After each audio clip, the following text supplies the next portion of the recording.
Welcome to TV. పశ్చిమ బెంగాల్లో వచ్చే ఏడాది అసెంబ్లీ ఎన్నికలు జరగబోతున్నాయి. ఈ నేపథ్యంలో అక్కడి రాజకీయాలు కీలక మలుపులు తీసుకుంటున్నాయి. ఇప్పటికే ఈసీ అక్కడ ఎన్నికలకు సంబంధించిన పనులను మొదలుపెట్టింది. ఫేక్ ఓటర్ల ఏరివేతకు రంగం సిద్ధం చేసింది. ఇలాంటి సమయంలోనే ఈడీ రాష్ట్రంలోకి ఎంట్రీ ఇచ్చింది. అది కూడా ఆర్థిక అవకతవకలకు సంబంధించిన కేసుల్లో కావడంతో రాజకీయం మరింత వేడెక్కింది. కోల్కతాలోని ఆర్జీకర్ మెడికల్ కాలేజ్ అండ్ హాస్పిటల్లో జరిగిన ఆర్థిక అవకతవకలకు సంబంధించి CBI TMC MLA Sudipta Roy నివాసంపై దాడులు చేసింది. మరోవైపు స్కూల్ సర్వీస్ కమిషన్ నియామక కుంభకోణంపై దర్యాప్తులో భాగంగా రాష్ట్ర అధికార పార్టీకి చెందిన మరో ఎమ్మెల్యే జిబన్ కృష్ణ సాహాను ఈడీ అరెస్ట్ చేసింది. జిబన్ ను సోమవారం అరెస్ట్ చేసి కస్టడీకి తరలించారు.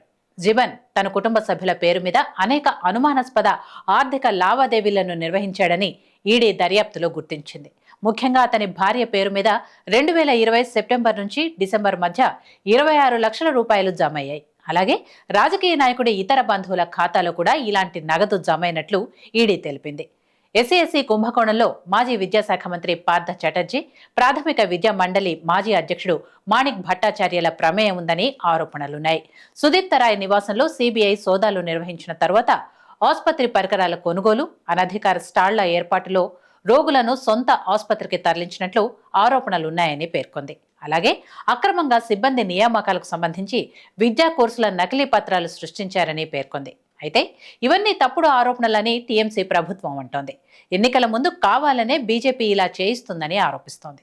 కానీ నిజంగా అవకతవకలు జరిగాయని రుజువు అయితే మాత్రం ఇది టీఎంసీకి పెద్ద డ్యామేజ్ అవుతుంది. అందుకే టీఎంసీ అధినేత మమతా బెనర్జీ డైవర్షన్ పాలిటిక్స్ కు పూనుకున్నారు.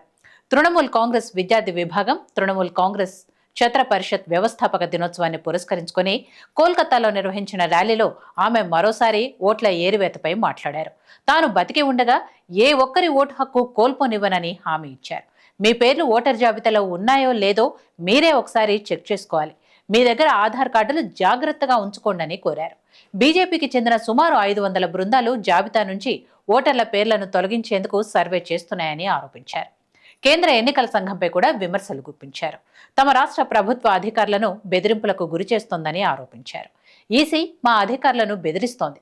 వారి పెత్తనం ఎన్నికల సమయంలో 3 నెలలు మాత్రమే, ఏడాది పొడవునా కాదని అన్నారు. అయితే ఈసీ చేస్తున్న సర్పై విమర్శలు తప్పని కొంతమంది రాజకీయ విశ్లేషకులు అంటున్నారు. ఎందుకంటే సర్ ప్రక్రియ బీహార్లో సక్సెస్ అయింది. ఇప్పటికే 65 లక్షల ఫేక్ ఓట్లను గుర్తించారు. అందులో 3 లక్షల మందికి ఈసీ నోటీసులు కూడా పంపింది. ఇంత పారదర్శకంగా ప్రక్రియ జరుగుతుంటే మమతా మాత్రం ఆరోపణలతో బెంగాల్ ప్రజలను రెచ్చగొడుతున్నారు. గెలుపు కోసం దీదీ ఎంతకైనా దిగజారతారని అక్కడి ప్రతిపక్షాలు అంటున్నాయి. కొంతమంది మాత్రం తమ పార్టీ నేతల అరెస్టులను ప్రజల్లోకి వెళ్లకుండా ఇలాంటి డైవర్షన్ పాలిటిక్స్ చేస్తున్నారని చెబుతున్నారు. ఏది ఏమైనా కూడా ఫేక్ ఓట్లను తీసివేయటం ఖాయంగా కనిపిస్తోంది. అలాగే టీఎంసీ నేతల కేసులను కూడా ప్రజలు గట్టిగానే నమ్ముతున్నారు. అందుకే అసలైన బెంగాలీలు మార్పు కోరుకుంటున్నారు. కాబట్టి ఈసారి అసెంబ్లీ ఎన్నికల్లో టీఎంసీ తట్టాబొట్టా సర్దుకొని ఇంటికి వెళ్లాల్సిందే.